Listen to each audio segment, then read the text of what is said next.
کبھی سوچا ہے کہ ہم سب بنے کیسے؟ یہ کوئی بہت لمبی چوڑی کہانی نہیں ہے، بلکہ ایک سادہ سے بلو پرنٹ سے شروع ہوتی ہے، اور وہ بھی صرف چند ہفتوں میں۔ چلیں آج اسی حیرت انگیز سفر کو سمجھتے ہیں۔ اور جانتے ہیں سب سے حیران کن بات کیا ہے؟ ہمارے جسم کا ہر ایک حصہ، مطلب ہر عضو، ہر ٹشو، اس شروعاتی دور میں صرف اور صرف 3 ماسٹر لیئرز سے بنتا ہے۔ جی ہاں، صرف 3۔ تو آج ہم کیا کیا دیکھنے والے ہیں؟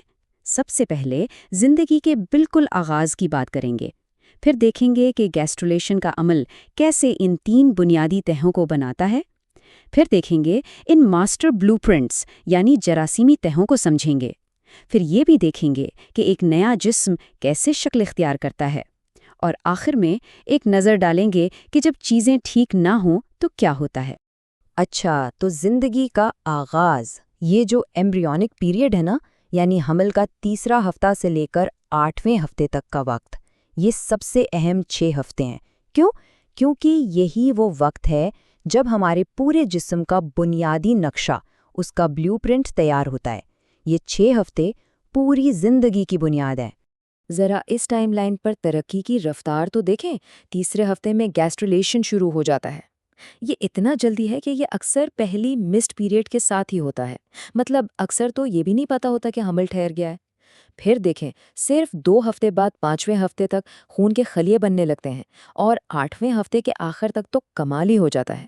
تمام بڑے اعضاء بننا شروع ہو چکے ہوتے ہیں، اور ایمبریو کی شکل واضح طور پر انسانی نظر آنے لگتی ہے۔ چلیں جی، اب بات کرتے ہیں تیسرے ہفتے کے سب سے اہم واقعے کی، گیسٹرولیشن۔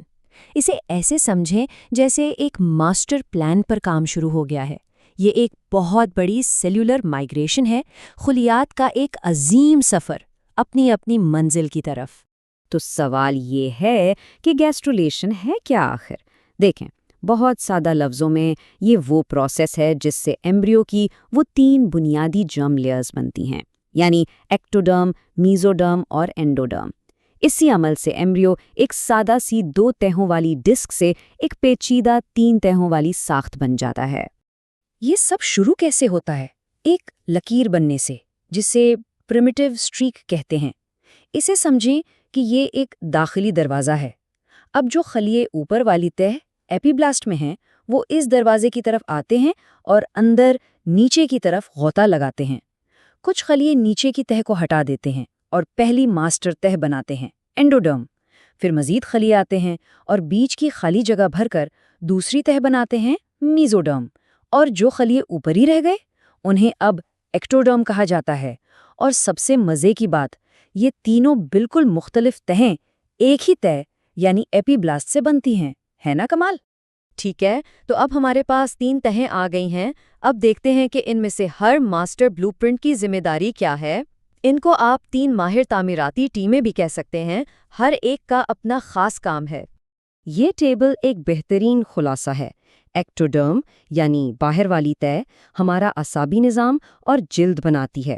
میزوڈرم جو درمیانی تہ ہے، وہ جسم کا سارا ڈھانچہ بناتی ہے، پٹھے، ہڈیاں، دل، سب کچھ۔ اور اینڈوڈرم یعنی اندرونی تہ ہمارے اندرونی اعضاء کی لائننگ بناتی ہے۔ چلیں اب ان کو تھوڑا تفصیل سے دیکھتے ہیں۔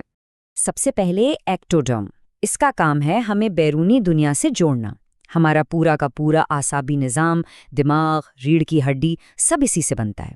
یہی نہیں، ہماری جلد کے اوپر والی تہ، بال، ناخن اور ہاں آنکھ کا لینز بھی ایکٹوڈرم ہی بناتا ہے۔ اچھا جی، اب آتے ہیں میزوڈرم پر۔ یہ ہے ہمارے جسم کا فریم ورک اور انجن۔ ہر طرح کے پٹھے، ہڈیاں اور ہمارا دل سب اسی کی دین ہے۔ لیکن اس میں ایک بہت ہی خاص چیز ہے، نوٹوکارڈ۔ یہ ایک عارضی چھڑی کی طرح ہے جو ایک سمجھے فورمن کا کام کرتی ہے۔ یہ اوپر والی ایکٹوڈرم کو سگنل دیتی ہے کہ چلو بھائی اب اعصابی نظام بنانا شروع کرو۔ یہ ایک ماسٹر کنڈکٹر کی طرح پورے آرکیسٹرا کو چلا رہا ہوتا ہے۔ اور آخر میں اینڈوڈرم، اس کا کام ہے جسم کی اندرونی مشینری کو سنبھالنا۔ ہمارے ہاضمے کی نالی، سانس کی نالیاں، ان سب کی اندرونی تہ یہی بناتی ہے۔ جگر، پتا، لبلبا، یہ سارے اہم اعضاء بھی اسی سے بنتے ہیں۔ تو یہ ہے ہمارے جسم کی اندرونی مشینری کی بنیاد۔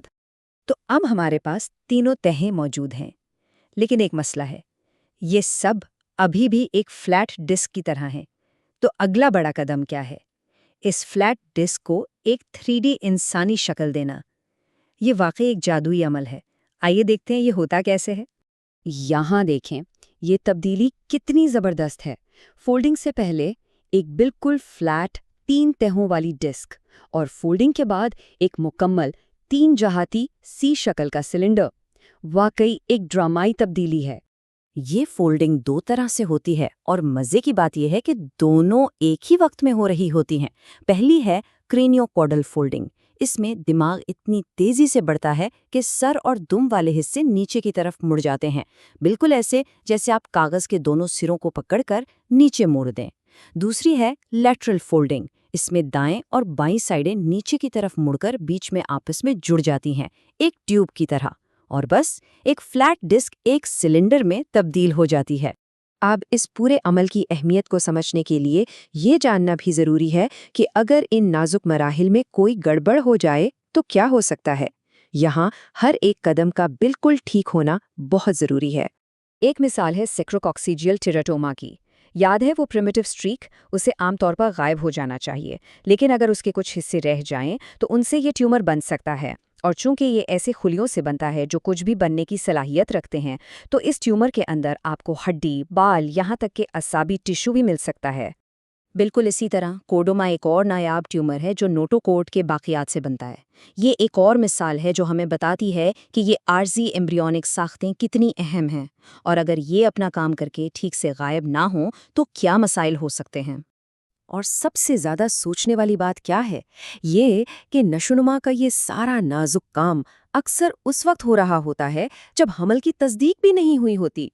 یہی وجہ ہے کہ یہ وقت بہت حساس ہوتا ہے، اور ایمڈیو بیرونی عوامل جیسے کچھ دوائیوں یا انفیکشنز سے بہت آسانی سے متاثر ہو سکتا ہے۔ تو آخر میں ایک سوال جو سوچنے پر مجبور کر دیتا ہے، یہ مائکروسکوپک لیول کی کوریوگرافی جس میں اربوں خلیے اپنی جگہ بدل رہے ہیں، خاص کام سیکھ رہے ہیں، یہ سب تقریباً ہر بار اتنی پرفیکشن کے ساتھ کیسے ہو جاتا ہے؟ یہ واقعی زندگی کے سب سے بڑے معجزوں میں سے ایک ہے۔